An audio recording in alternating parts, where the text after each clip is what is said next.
President-elect Donald Trump went directly to the people to lay out his agenda for America. The first stop on his thank you tour came in Cincinnati, where he added a surprise announcement naming his choice for Secretary of Defense. Mr. Trump talked about his plans for strengthening the economy, reforming immigration, and repealing Obamacare. Charlene Aaron has the story. The president-elect returned to his campaign roots Thursday in his first major public appearance since Election Day. First in Indiana at the Carrier plant, where he helped save 1,100 jobs, then in the Buckeye State. I love you, Ohio. This is a great place. Donald Trump spoke to thousands of his adoring fans in the key swing state of Ohio, where he made the surprise announcement about a new choice for his cabinet. We are going to appoint Mad Dog Mattis as our Secretary of Defense. They say he's the closest thing to General George Patton that we have, and it's about time. It's about time. Mattis would require a special waiver from Congress, since a federal law requires a 7-year waiting period between retiring from the military before becoming Secretary of Defense in order to preserve civilian control of the military. Mr. Trump also mapped out a broad agenda on the economy, repealing Obamacare and national unity. We denounce all of the hatred. We're going to come together. We have no choice. I'm working to assemble a detailed action plan for America. My plan begins with a bold structural reform to create millions of new jobs and rapidly expand our economic growth. He also laid out his plans on immigration and changing American policies about who comes into the U.S. We will construct a great wall at the border. People are pouring in from regions of the Middle East. We have no idea who they are, where they come from. Meanwhile, Trump's transition team is considering including a few Democrats for his cabinet. Senator Joe Manchin of West Virginia could be tapped for the job of Energy Secretary. Political reports the conservative Democrat is being considered to show the coal people how serious Trump is about the coal industry. And another Democratic Senator, Heidi Heitkamp of North Dakota, is set to make a trip to Trump Tower today. She could also be considered for Secretary of Energy or Interior. The president-elect ended his speech in Cincinnati by appealing to everyone in the country to take part in helping to make America great again. We have many challenges, but this is truly an exciting time to be alive. There's been no time like it. The script is not yet written.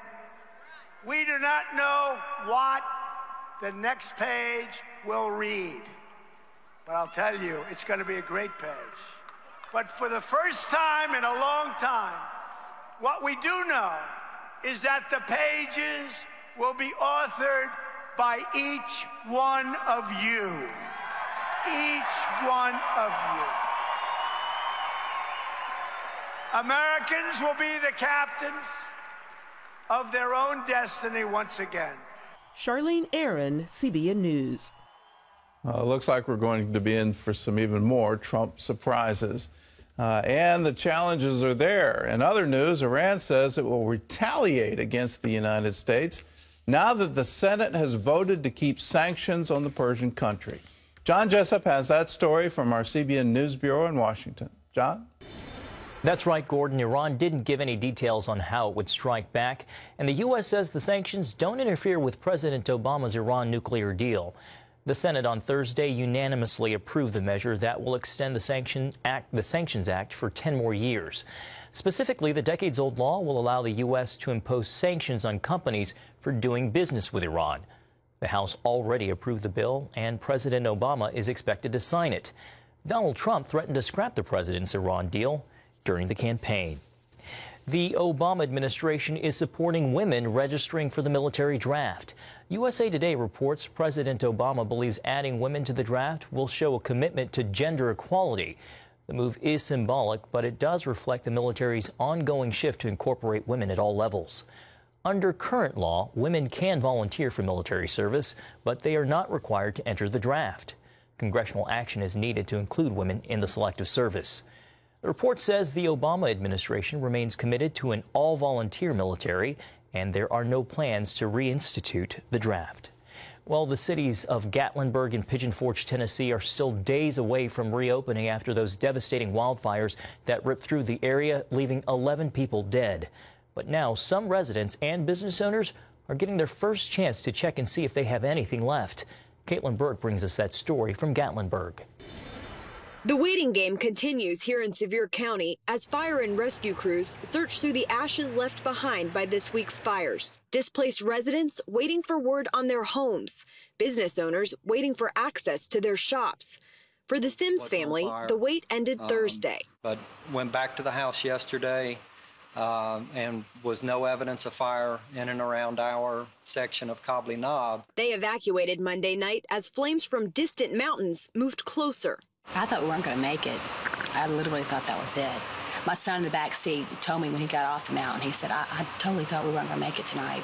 And I was with him. Their home was spared, but their hearts are heavy. When I walked in, I felt heat because of the electricity that came on overnight. And I've never been so grateful for my home in my life as it was today. And I thought about all the ones that had lost their homes and thinking, oh, gosh, they don't get to walk back into their homes. Noah Sims goes to Gatlinburg High School, where many of his classmates lost everything. Well, I've been talking to a lot of my friends and asking them what they need, what size clothes they wear so we can go shopping for them. And a lot of those guys I've been going to school with my entire life since first grade when we moved up here. This blockade you see behind me is as close as many can get to downtown Gatlinburg. That's where many of the restaurants and banks and churches are, and dozens of them were destroyed or severely damaged by fire. Starting Thursday, business owners were allowed back in with an escort to gather some of their most important documents and to take care of payroll. Harold and Nancy Thompson own 2 downtown businesses. Nancy was in her shop Monday when smoke moved down from the mountain. Most of the shops started closing down about mid-afternoon. We did stay till about 5 o'clock. And the smoke at that time was really, really bad. The Thompsons heard from their landlord that the buildings are intact.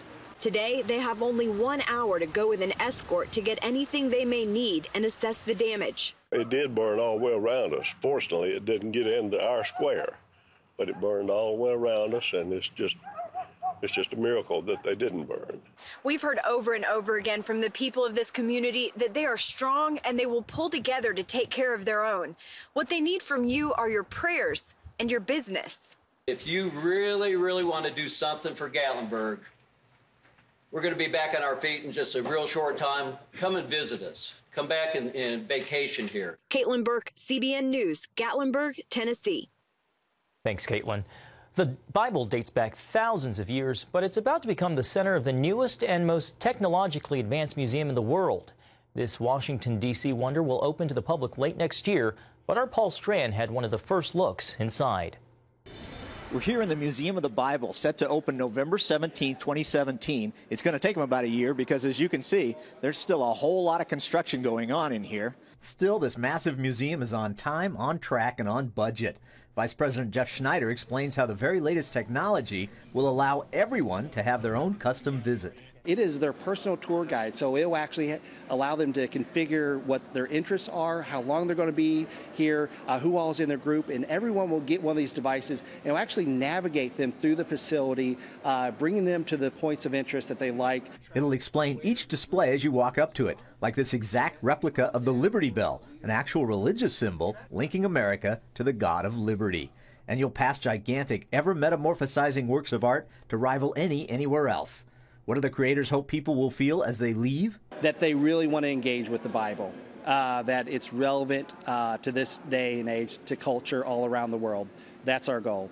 Visitors will work their way up through a biblical wonderland to an expansive top floor with views across the Capitol. There's this beautiful glass ceiling, and up here there's going to be a restaurant, there's going to be something they're calling a biblical garden, and a 450-seat theater that's got interactive walls so they can put you anywhere, like under the sea or flying through the mountains. Our performance hall with the 3D projection mapping to where it just engulfs them in visuals and sound as they experience shows, really going to get their attention. Top artists, top speakers, all looking at one of the most ancient books of all time, the Bible, but in the most high-tech, modern museum on the planet Earth. This is Paul Strand, CBN News, reporting from the Museum of the Bible. Thanks, Paul. Gordon, it looks like it's going to be a really spectacular museum. Yeah, and congratulations to the Green family. What a wonderful thing they're doing, bringing the Bible into this high-tech universe so it can be available for all. Wonderful thing to do. Boy, and you know, one hallmark of that family is it's always done with excellence. I mean, absolutely. Kudos to them. Well.